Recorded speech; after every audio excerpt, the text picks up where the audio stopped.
sorry to interrupt your work, but you're making a serious mistake. Huh? With reindeer, I mean.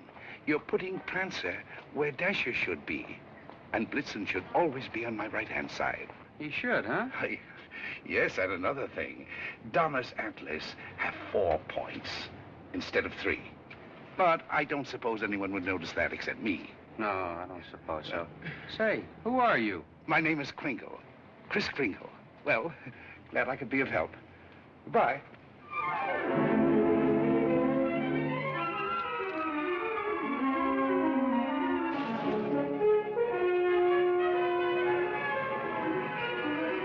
You see, it's all in your wrists, like throwing a ball. Now watch. See? Mrs. Walker, that new Santa Claus you hired is wonderful. Where'd you find him? We answered the ad along with 100 others. He is good, isn't he? Well, the parade's ready to start. You coming? I'm going home and getting a hot tub. I may just stay there until next Thanksgiving. But you've worked so hard on the parade. If I want to, I can see it from the roof of my apartment. Bye.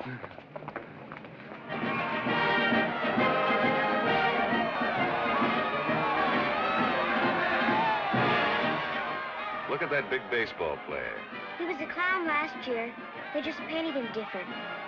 My mother told me. She manages the parade. Wow, he's really a giant, isn't he? Really, Mr. Gailey. And you a lawyer. There are no such things as giants. Well, maybe not now, Susan, but in olden times, like the giant Jack killed in the fairy tale. Oh, one of those. I don't know any fairy tales. You mean your mother or father never read you any? My mother thinks they're silly, and I never met my father. You see, my mother and father were divorced when I was a baby. Well, that baseball player sure looks like a giant to me. Come in. Hello. My housekeeper told me Susan was here. I'm her mother. Yes, Susie's told me quite a bit about you. Oh, she's told me quite a bit about you, too. The man in the front apartment. Hi, dear. Parade's much better than last year. Good. Hope Mr. Macy agrees with you. Would you like a cup of coffee? Oh, don't bother. No bother. It's ready. I want to thank you for being so kind to Susan. All part of the plot. Surest way to meet the mother is to be nice to the child. What a horrible trick. Susan tells me you don't approve of fairy tales. I don't. I think we should be realistic and completely truthful with our children. Not let them grow up believing in a lot of myths and legends. Like Santa Claus, for example. I see. The parade's over, Mother. The acrobats were good. Those prices, they should be. Mother, I was thinking, we've got such a big turkey for dinner, and there are only 2 of us. Couldn't we invite Mr. Gailey? Couldn't we? Oh, dear. Oh, please don't bother. I'll just get a sandwich or something. It's an awful big turkey. Oh, it's not that, dear, but I'm sure Mr. Gailey has other plans. No, he hasn't. Have you? Well, as a matter of fact, to be truthful and completely realistic with the child, I must say I haven't. Please, Mother, please. Didn't I ask her all right, Mr. Gailey? Well, that all depends. Dinner's at 3 o'clock. Susan, you asked just right.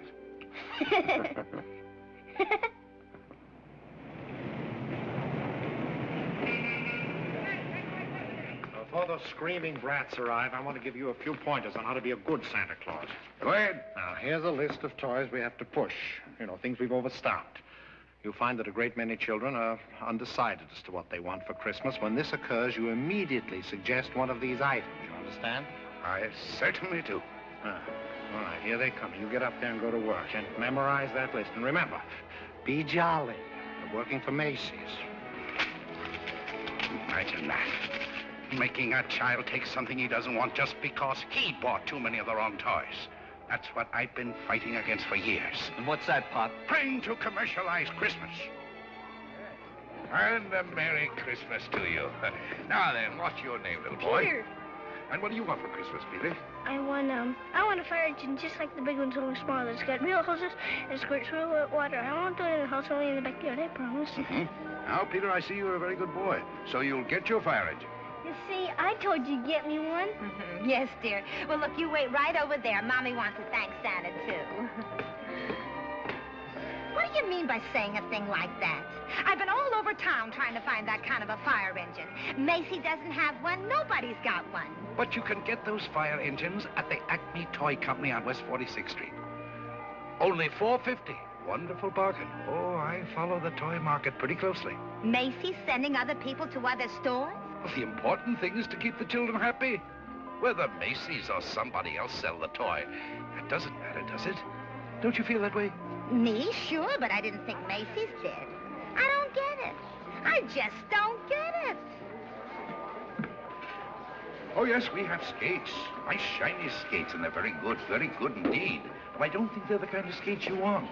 Now, they have really wonderful skates at Gimbel's. Gimbel's? The sales lady said I was to speak to you. You're the head of the toy department. Yes, ma'am, yeah.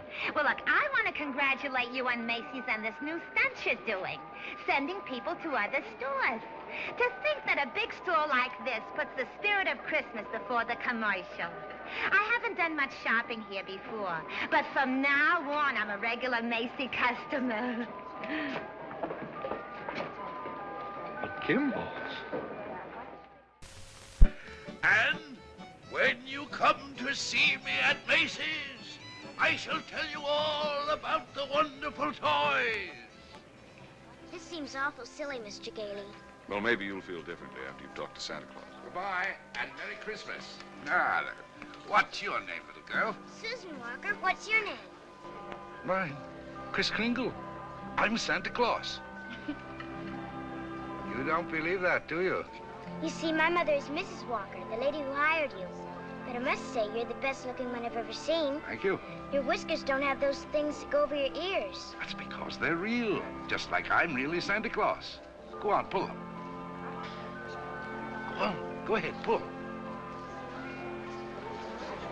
That's it. And what do you want me to bring you for Christmas? Nothing, thank you. Whatever I want, my mother will get me. Sensible and doesn't cost too much.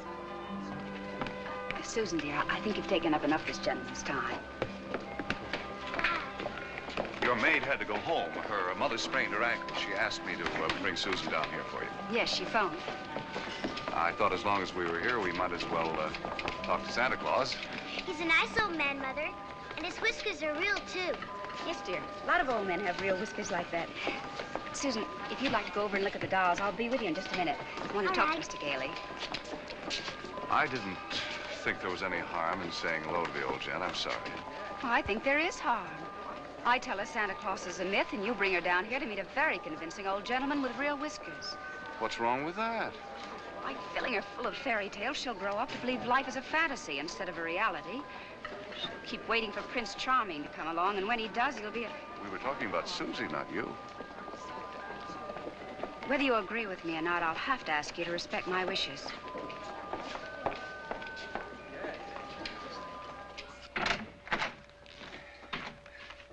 You sent for me. Yes, sit down, won't you? This is a lovely little girl you have here. Thank you.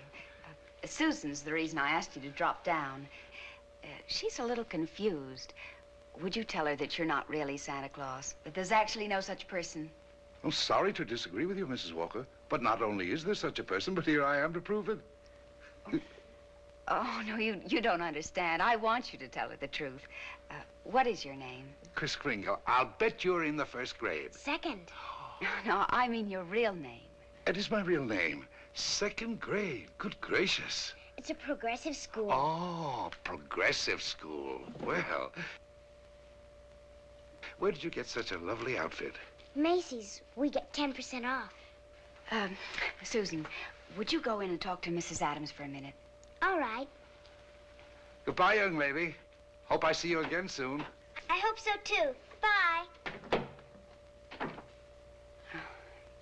Kris Kringle. Address, Brooks Memorial Home for the Aged. If you care to call them and ask for Dr. Pierce, he'll be happy to confirm it. Age is old as my tongue and a little bit older than my teeth. Now, really. Well, that's the truth. Next of kin, Donna, Blitzen, Prancer. And Dancer.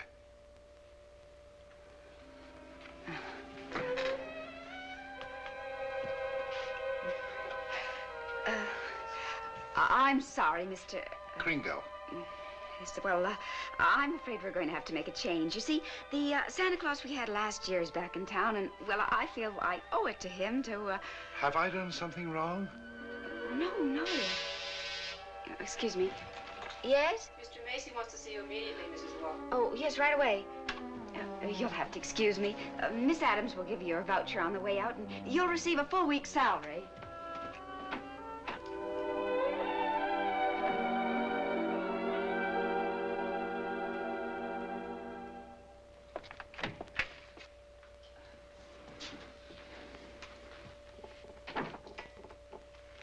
Now, about that new sales policy that you two seem to have initiated. It would have been better to clear it with the sales department first, don't you think? Mr. Macy, Macy's Santa Claus sending customers to Gimbel's. Preposterous. What? Yet, we cannot quarrel with success. Telephone calls, telegrams, over 500 parents expressing their undying gratitude to Macy's. So as a result, I've decided to make this the new sales policy for the entire store. If we haven't got what a customer wants, we'll send him where he can get it. In this way, Macy's will be known as the store with a heart. The store that puts public service ahead of profits. And consequently, of course, we'll make more profits. Well, I just want to express our appreciation and to tell you that in your Christmas envelopes, there'll be a more practical expression of our gratitude. Thank you, Mr. Macy. That'll be all.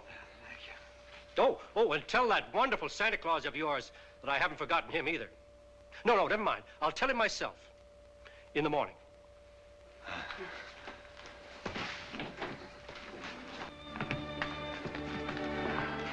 Imagine, a bonus. I fired him. Who? Santa Claus? No. He's crazy, thinks he is Santa Claus. Well, I don't care if he thinks he's the Easter Bunny. You better get him back. Oh, it's too great a risk. He might have a fit or something. I tell you, the man's insane. Maybe just a little bit insane. Mr. Sawyer. What? We'll get Sawyer to examine him. He's a psychologist. That's what he's being paid for, to examine the employees. Can't get him back. He's already gone. Well, then you better scoot out from him and get him, because if you don't, we're going to have a very unmerry Christmas. Oh, Mr. Kringle! Mr. Kringle! I'm afraid I acted rather hastily and perhaps unfairly. This other Santa Claus, well, Mr. Macy has found something else for him to do, and, well, we want you to stay on. Well, this is mighty good news. You see, Mrs. Walter, for 50 years or so, I've been more and more worried about Christmas. Christmas is not just a day, it's a frame of mind, and that's what they've been changing. Well, I'm glad you're taking me back. Maybe I can do something about it. And I'm glad I met you and your daughter. You're my test case. We are? Yes, in a way, you're the whole thing in miniature. And if I win you over, well, there's still hope. If not, I guess I'm through. But I'll try, and I'm warning you, I don't give up easily.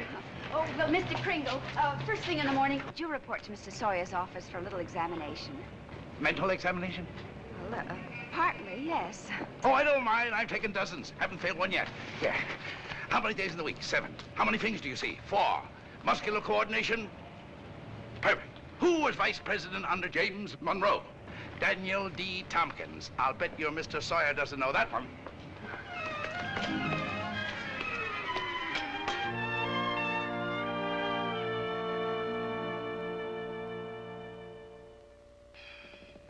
How much is 3 times 5? You asked me that before. I'm conducting this examination. How much is 3 times 5? Same as it was before. 15. You're rather nervous, aren't you, Mr. Sawyer? Do you get enough sleep? My personal habits are of no concern to you. Oh, I'm sorry. It's just that I hate to see anyone all tied up. How many fingers do you see? 3. You bite your nails, too? I want you to stand up straight with your arms extended. Muscular coordination test. Surely I'll be glad to. You know, very often nervous habits like yours is caused by insecurity. Are you happy at home, Mr. Sawyer? That will be all, Mr. Kringle. The examination's over. You may go. And it may interest you to know that I've been a happily married man for 26 years. Oh, I'm delighted to hear it. Bye. Your wife, Mr. Sawyer? But that's it. Agnes, how many times have I told you not to bother with the office? No, I give you a perfectly liberal allowance. If that fat, stupid brother of yours would get a job, you wouldn't have to be pestering me all the time. Not a penny. How long have you known him, Dr. Pierce? Well, he wandered into the home about 8 months ago. Looked the place over and said, well, it'll do. Just stayed on. Has he ever told you his real name? He said he was Kris Kringle. We never pressed him further. Mrs. Walker, after giving that man a comprehensive examination, it's my considered opinion he should be dismissed immediately. Dr. Pierce, Mr. Sawyer. Excuse me, didn't Kris answer the questions correctly? Well, yes, he did, but there was a complete lack of concentration. There's no doubt about it, he should be placed in a mental institution. And wait a minute. People are institutionalized to prevent them from hurting themselves or other people. His is a delusion for good. He only wants to be friendly, helpful. Mrs. Walker, naturally I cannot discharge this man. So when he begins to exhibit his latent maniacal tendencies, which I assure you he will, the responsibility will be entirely yours. Oh, Dr. Pierce, if there's the slightest possibility of trouble, Now, what trouble could Kris possibly get into? No? Well, coming to work, for instance, a policeman might ask him his name. Now, you know that would get him into a fight. Well, that could be avoided easily enough. Find someone here in the store to rent him a room. Then they could go to and from work together. Oh, yes, that would solve everything. That's a wonderful idea. Yes, isn't it? Your son's away at school. What about his room? Well, I'll talk to Mrs. Shellhammer as soon as I get home. In the meantime, you take Kris home to dinner. Oh, no, I couldn't. Oh, really, Mrs. Walker? If I can supply the room, the least you can do is furnish a free meal.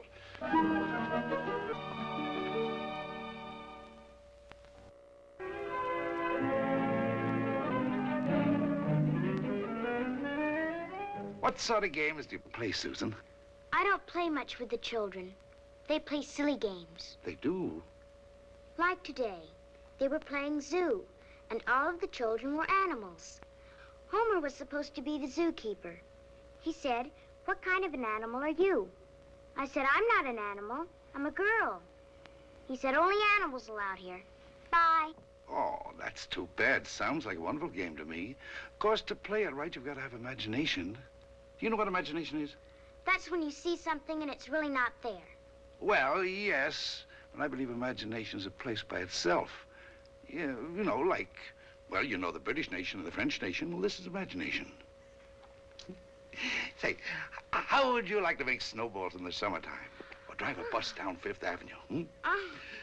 Or be the Statue of Liberty in the morning, and in the afternoon, a flock of geese flying south? Well, the first place, you'd have to learn to pretend. That's imagination.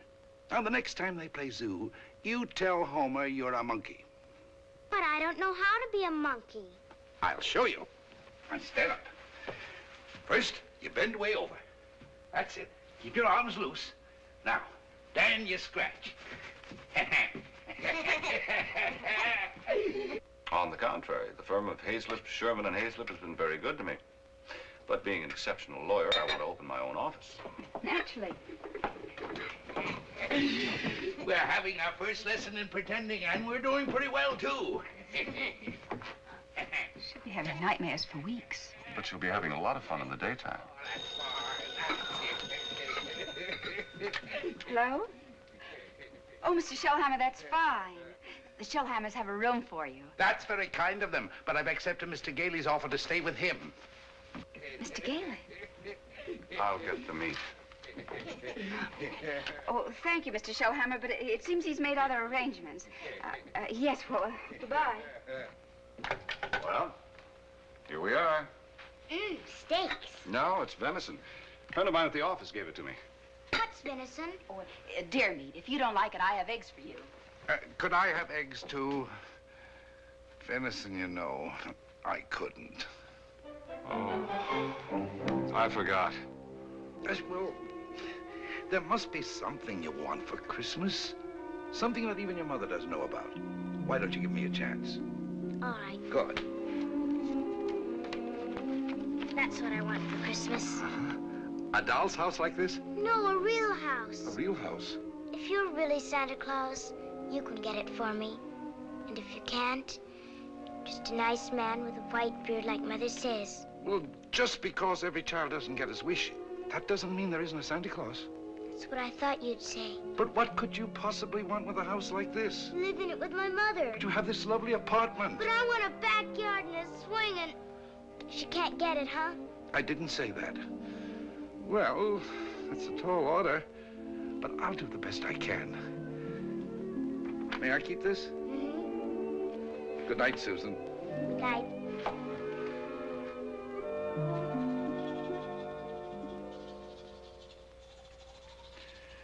Do you like living in the city? Well, it's all right. I'd kind of like to get up in the country sometime, though. Not a big place, just one of those junior partner deals in Manhattan. I know the kind you mean. One of those colonial houses. Or Cape Cod. I've been thinking about Mrs. Walker. You know, like a lot of divorced women, she's determined that no one will ever hurt her again. With a little more effort on your part, she might be made to crawl out of a shell. You know, those two are a couple of lost souls. It's up to us to help them. I'll take care of Susie if you'll take care of her mother. It's a deal. Good. You ready? Oh, no, you don't. I'm not going to be cheated that way. All my life I've wondered, and now I'm going to find out. I'm going to learn the answer to the question that's troubled the world for centuries. Does Santa Claus sleep with his whiskers inside or out? Always sleep with them out. Cold air makes them grow.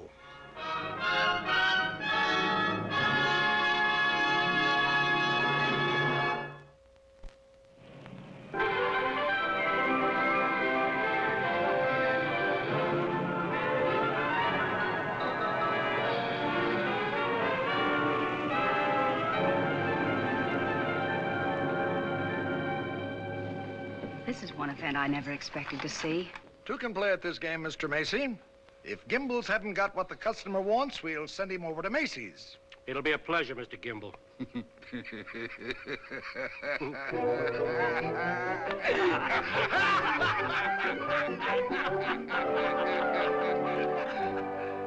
there they sat, adult but children still, children at heart.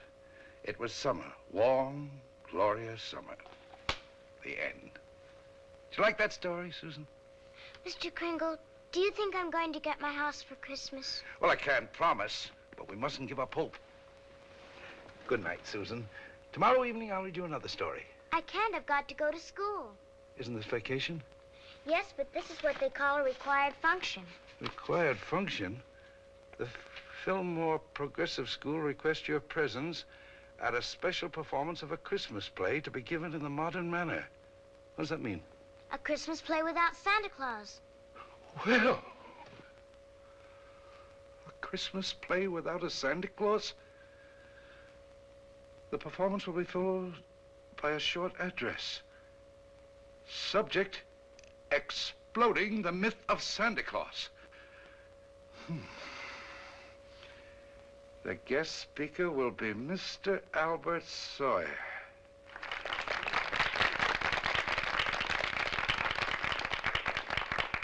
I'm very happy you enjoyed our little play.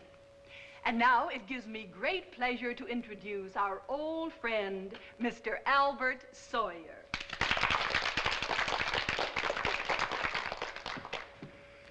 Parents and young people, it's thrilling indeed to see so many happy, smiling faces. I know you're all looking forward to a joyous Christmas, but as those of you in this intelligent group know, this is going to be a Christmas without Santa Claus. Such a person as Santa Claus or St. Nicholas or Kris Kringle does not exist. Never has existed and never will exist. This silly old man in his red suit represents the wishful dreaming of all people. He's the all-giver, the generous father. Mature adults who keep this myth alive are clinging to childish fantasies and show themselves afraid to face realities. People who play Santa have a strong feeling of guilt. I see nothing to laugh at. Far from being amusing, this myth... Far from being amusing, Far from being amusing, this myth is actually harmful. Only stupid old men prancing around in white whiskers keep this ridiculous myth alive. Now he's gone too far.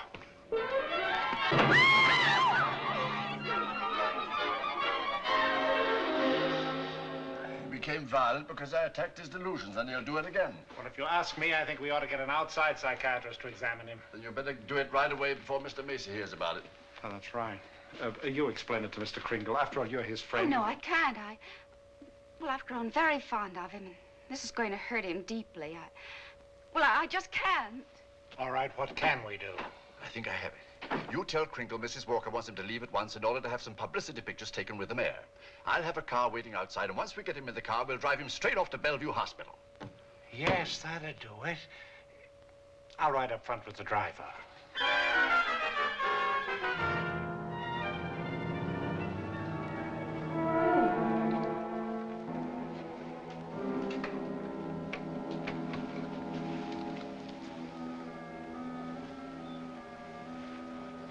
Hello, Kris. Hello, Fred. You flunked that psychiatrist examination deliberately, didn't you?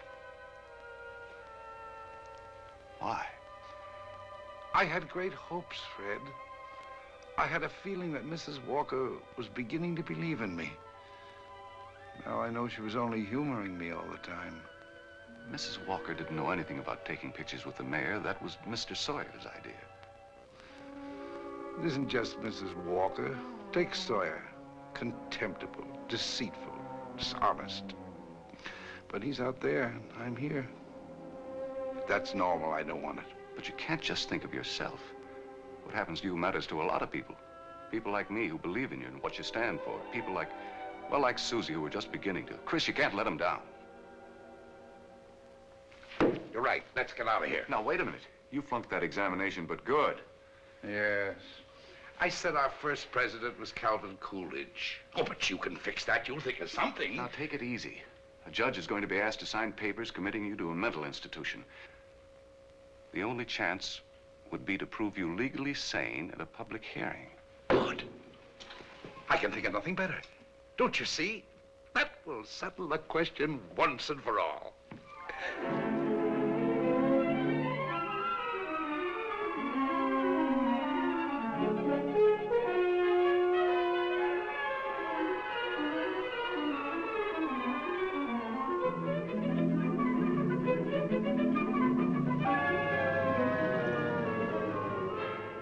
You solemnly swear the evidence you are about to give at this hearing is the truth, the whole truth, and nothing but the truth? I do. Good morning, Your Honor. Good morning. You may proceed, Mr. District Attorney. My name's Thomas Mara. What's yours? Kris Kringle. Oh. Where do you live? That's what this hearing will decide. It's a very sound answer, Mr. Kringle. Thank you, Your Honor. Tell me, do you really believe that you're Santa Claus? Of course. The state rests, Your Honor. In view of this statement, do you still wish to put in a defense, young man? I do, Your Honor. I'm fully aware of my client's opinions. In fact, that is the entire case against him. That Mr. Kringle is not sane because he believes himself to be Santa Claus. An entirely logical assumption, I'm afraid. Not necessarily, Your Honor. You believe yourself to be Judge Harper, yet no one questions your sanity because you are Judge Harper. Mr. Kringle is the subject of this hearing, not me. Exactly. So I intend to prove that Mr. Kringle is Santa Claus.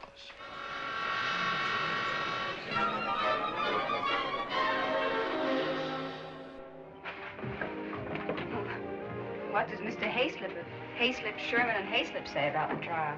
That I was jeopardizing the dignity of the firm, that I either dropped the case or they dropped me. So, leaving me no choice, I quit. Oh, Fred, you didn't. Well, I can't let Kris down. He needs me, and all the rest of us need him. Darling, he's a kind, wonderful old man, but... Well, you can't throw away your career because of sentiment. I'm not throwing a career away. I'll get by. I'm a darn good lawyer. This doesn't shake your faith in me, does it? This is a question of common sense, not faith. Faith is believing in things when common sense tells you not to. I wish you could let yourself believe in people like Kris, and in fun, and love, and joy, and all the other intangibles. Can't pay the rent with intangibles. And you can't live without them.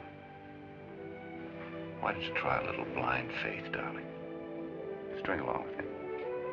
I think I've got a right to ask that. I think I have the right to ask you to be a little bit more practical and realistic. Yeah, I suppose you have. It's all cockeyed. Here we are, as close as two people can possibly be, and yet there's a loneliness about it. I've tried my best. I know you have, darling, and so have I. But we're going to need a lot more than each other's arms. And somehow I just don't think we've got it.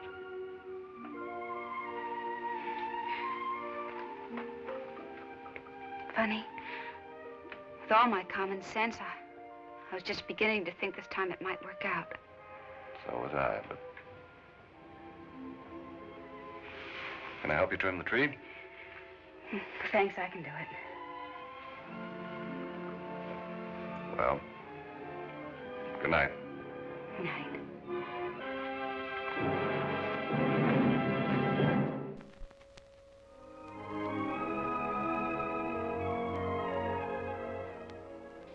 Your name, sir? R.H. Macy. Do you recognize this man? Yes, he's an employee of mine, Kris Kringle. Do you believe him to be of sound mind? I certainly do. Mr. Macy, you're under oath. Do you really believe that this man is Santa Claus?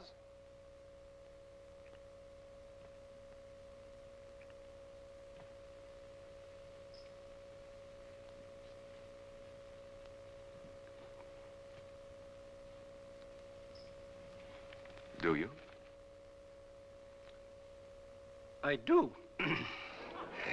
That is all.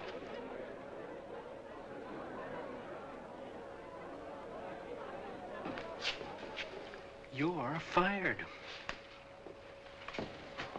Your Honor, there is no such person as Santa Claus, and everybody knows it.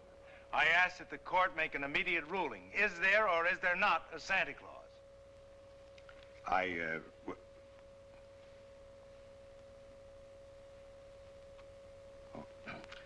This court will take a short recess to consider the matter.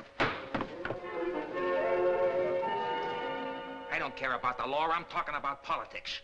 You go back in there and rule that there's no Santa Claus, we won't be even able to put you in the primaries. Oh, Charlie. I'm a responsible judge.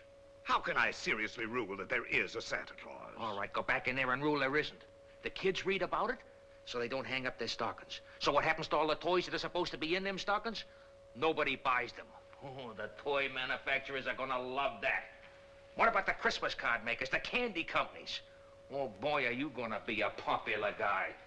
And what about the Salvation Army? They got a Santa Claus on every corner. Henry, I'm telling you, if you go back in there and rule that there's no Santa Claus, you can count on getting just 2 votes. Your own and that district attorney's out there.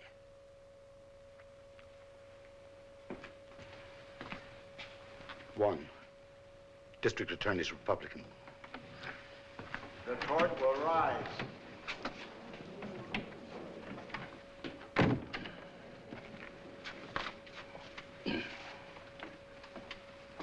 This court has just consulted the highest authority available.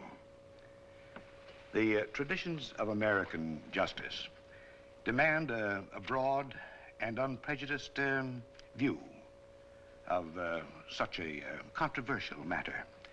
And therefore, this court is determined to keep an open mind and hear the evidence from either side. But can my opponent produce any evidence in support of this contention? Your Honor, I can. Will Thomas Mara take the stand? Who, me? Thomas Mara, Jr. Thomas Mara. Hi, Daddy.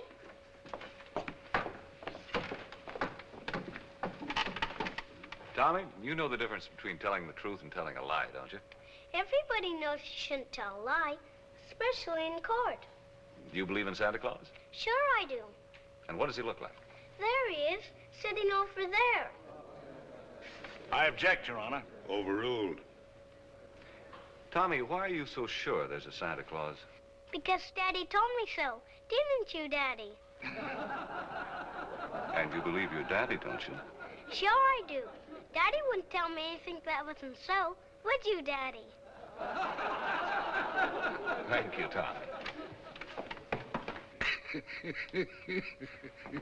Bye, Daddy.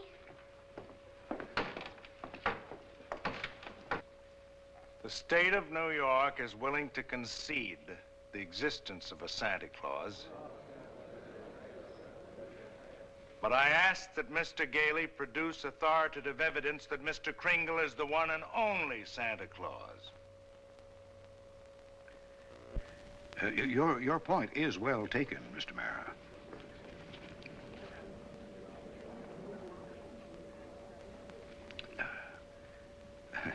Mr. Gailey, are you ready to show that that Mr. Kringle is Santa Claus on the basis of competent authority?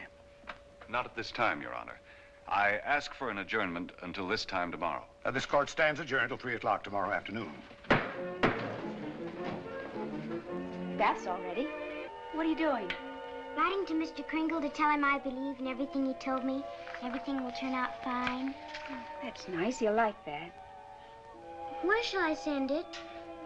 Why don't you send it to the county courthouse? Okay.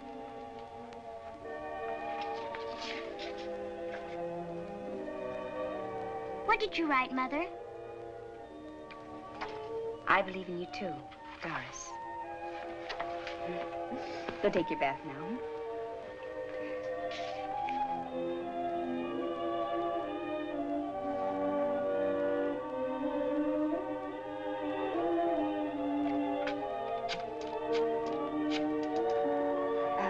Could you give me the number of the main post office, please?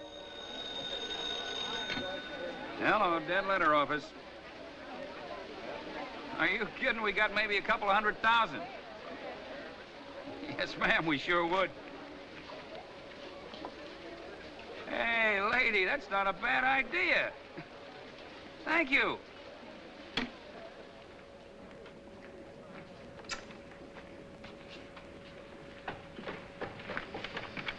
Chris, I've got bad news for you. I've tried every way to get some competent authority. I wired the mayor, the governor, everybody. Susan. And means more to me than all the mayors and governors in the world. It's all over. He hasn't got a thing.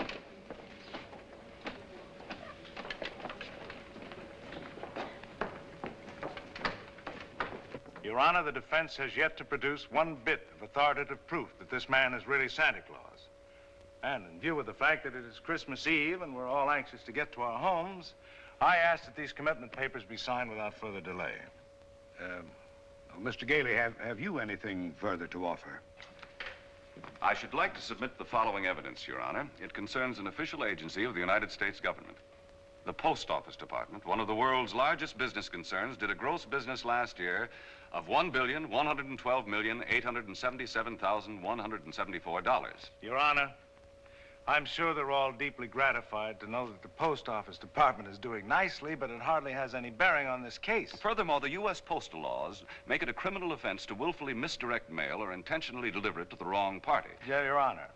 I'm sure that the state of New York is willing to admit that the Post Office Department is authoritative, prosperous, and efficient. For the record? For the record. Anything to get on with this case. Then, Your Honor, I offer these letters in evidence. They're simply addressed to Santa Claus, yet they were each delivered to Mr. Kringle by bona fide employees of the Post Office Department. I offer these as authoritative proof. Your Honor, 3 letters are hardly authoritative proof. I have further exhibits, Your Honor, but I hesitate to produce them. Oh, I'm sure we'd all be glad to see them. Oh, yes, indeed. Put them on my desk. On your desk? Yes, yes. Very well, Your Honor.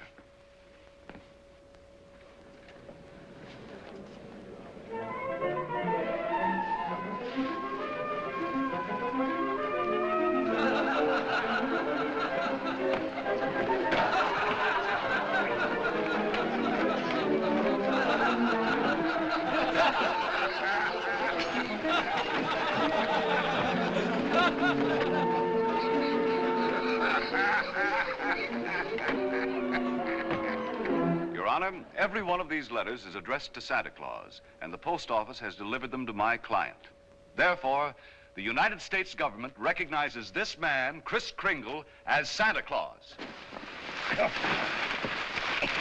If the United States of America believes this man is Santa Claus, then this court will not dispute it. Case dismissed. Thanks, Your Honor, and a Merry Christmas to you. And a Merry Christmas to you, Mr. Kringle. Oh, I got your note. It made me very happy. Oh, I'm glad, Kris. Won't you come to dinner tonight? I know. I'm working tonight. You see, it's Christmas Eve.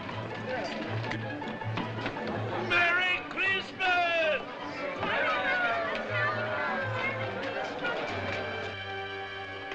What's the matter with Susan? I think she misses Kris. Don't worry, young lady. Kris is bound to come. Didn't get my present, Uncle Fred. Why, darling, you got a lot of presents. Not the one I wanted. Not the one Mr. Kringle was going to get for me. What was that? Doesn't matter. I didn't get it. I knew it wouldn't be here, but I thought I'd get a letter or something about it. Hello? Hello, Susan. Merry Christmas. Well, it wasn't really a promise. I said I'd do my best. You couldn't get it because you're not Santa Claus, that's why. You're just a nice man with white whiskers like my mother says. And I shouldn't have believed you. Susan. Merry Christmas, Kris.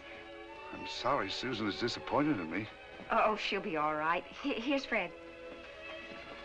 Merry Christmas. Where are you? Out at the home. Fred, we're giving a little party this afternoon. Will you bring Mrs. Walker and Susan out to help us celebrate? Of course I will. Now, you turn off the parkway at Seymour. Drive 3 blocks, then turn onto Ashley Drive. You'll see it on the right. Got it. Bye. Susan, I was wrong when I told you not to believe in Mr. Kringle. You must have faith in him. But he didn't get me that. That doesn't make sense, Mother. Faith is believing in things even when common sense tells you not to. I mean, even though things don't work out the way you want them to the first time, you still gotta believe in people. I'll try.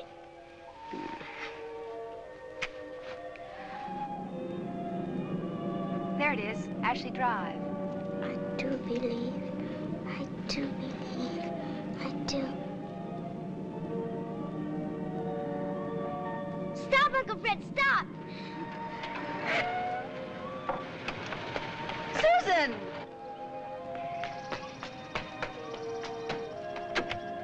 Susan!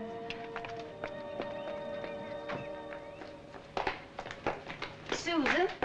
You shouldn't be running around in other people's houses. But this is my house, Mommy. The one I asked Mr. Kringle Now, for. Susan, darling. It is. I know it is. Oh, you're right, Mommy. If things don't turn out right the first time, you've still got to believe. Mr. Kringle is Santa Claus. He is. I'm going to see my swings. You told her that?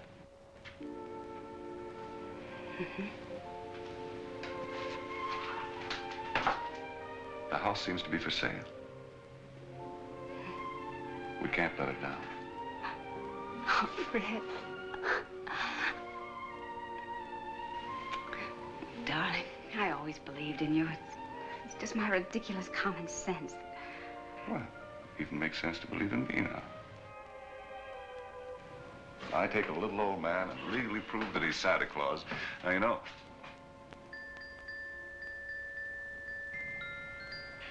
Oh, no.